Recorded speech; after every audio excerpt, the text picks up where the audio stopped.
Hello বন্ধুরা, চলুন আজকে কালিয়া করব, কাতলা কালিয়া আপনাদের সাথে শেয়ার করব। আমি মাছগুলো ধুয়ে নুন হলুদ মাখিয়ে নিয়েছি, আর এখানে পেঁয়াজ আদা রসুন আমি বেটে নিয়েছি, আর এই তেজপাতা, দারচিনি, শুকনো লঙ্কা দুটো, এলাচ আর লবঙ্গ, কাশ্মীরি লাল মির্চ, সামান্য একটু জিরে, আর এখানে টমেটো পিউরি। চলুন মাছগুলো এবার ভেজে নিই। কড়াতে আমি তেল দিয়ে দিয়েছি, গরম হয়ে গেছে। এবার আমি এক এক করে মাছগুলো ভেজে নেব। মাছগুলো আমি হালকাই ভাজবো, আমি হালকাই ভাজি। বেশি লাল করে ভাজলে ছিবড়ে হয়ে যায়, তার কোনো স্বাদ থাকে না। হালকা ভাজলে বেশ নরম থাকে। তো আমি সব মাছগুলো ভেজে নেব। আমার মাছ ভাজা হয়ে গেছে। মাছ ভাজার তেলেই আমি সব গোটা মশলা দিয়ে দেবো। তেজপাতা, শুকনো লঙ্কা, এলাচ, লবঙ্গ, জিরে, সামান্য একটু নেড়ে এবার আমি আদা রসুন পেঁয়াজ বাটা দিয়ে দেবো। আমার মাছের পরিমাণটা বেশি বলে আমি মশলাটা একটু বেশি দিলাম। আপনাদের মাছের অনুযায়ী মশলা দেবেন। সামান্য একটু নেড়ে আমি টমেটো পিউরিটা দিয়ে দেবো। এটাকে আর একটু কষাবো। দেখুন হালকা হালকা তেল বেরিয়ে এসছে। এবার আমি সব গুঁড়ো মশলা দেবো। জিরে পাউডার, ধনে পাউডার, নুন, হলুদ, সামান্য একটু লাল লঙ্কা আর চিনি,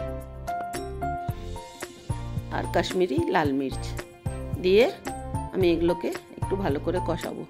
সামান্য একটু জল দেবো। গুঁড়ো মশলার প্লেটটাই একটু ধুয়ে আমি জল দেবো। জল দিয়ে ভালো করে আমি কষিয়ে নেব যতক্ষণ না তেল বেরোচ্ছে। আমার কষানো হয়ে এসছে। সামান্য না, 1 চামচ আমি দই দেবো। দই দিয়ে আরেকটু আমি নেড়ে চেড়ে নেব।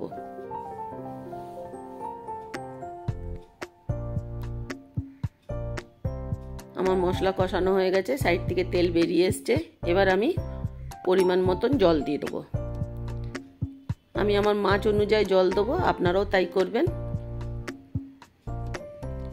জলটা যখন ফুটে উঠবে তখন আমি এক এক করে মাছগুলো সব দিয়ে দেবো। এবারে আমি সব মাছগুলো দিয়ে দেবো।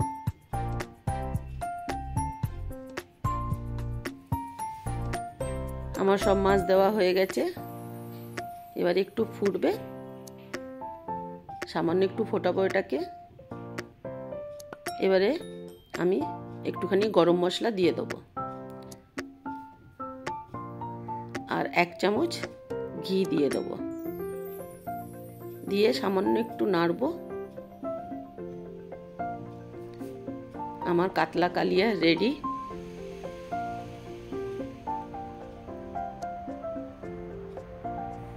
এবার আমি এটা নামিয়ে নেব। এই দেখুন রংটা দেখছেন। একটা পাত্রে এবার আমি ঢেলে নেব এটা। এই দেখুন পাত্রে ঢেলে নিয়েছি।